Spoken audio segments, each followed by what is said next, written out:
நீங்க யார்கிட்டயாவது ப்ரொப்போஸ் பண்ணணும்னு போயிட்டு அவங்க உங்ககிட்ட I am not looking for a relationship right now அப்படின்னு சொன்னாங்கன்னா இந்த 4 விஷயத்த உடனே செய்யுங்க.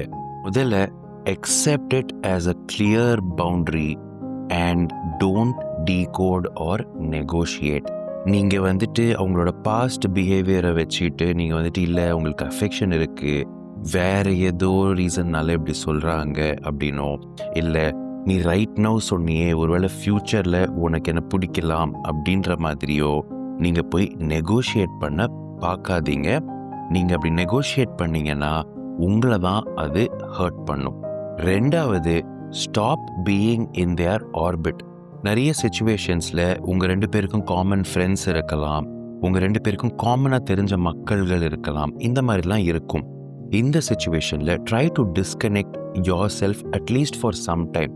நீங்கள் அஃபெக்ஷன் வச்சுட்டு அவங்களோட ஆர்பிட்டில் கண்டினியூஸாக சுற்றிட்டு இருந்தீங்கன்னா உங்களுக்கு ரிசென்ட்மெண்ட் பில்ட் ஆகும் அண்ட் உங்களுடைய செல்ஃப் ரெஸ்பெக்ட் உங்களுக்கு குறையிற மாதிரி ஃபீலிங் இருக்கும்.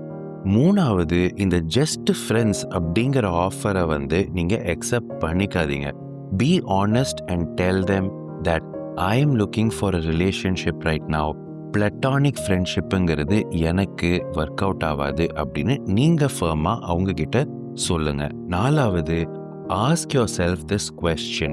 Do you feel like the chase is better than the catch? அதாவது நீங்கள் ஒருத்தங்களை சேஸ் பண்ணுறது உங்களுக்கு பிடிச்சிருக்கு, ஆனால் ரெடியாக அஃபெக்ஷனை உங்கள் மேலே யாராவது காட்டுறாங்க, அவங்கள நீங்கள் போரிங் அப்படின்ற மாதிரி நீங்கள் ரிஜெக்ட் பண்ணுறீங்கன்னா தென் நீங்கள் உங்களை ஃபஸ்ட்டு டெவலப் பண்ணிக்கணும். ஒரு ரிலேஷன்ஷிப்பை தேடுறதுக்கு முன்னாடி you need to work on yourself before even thinking of proposing to someone else.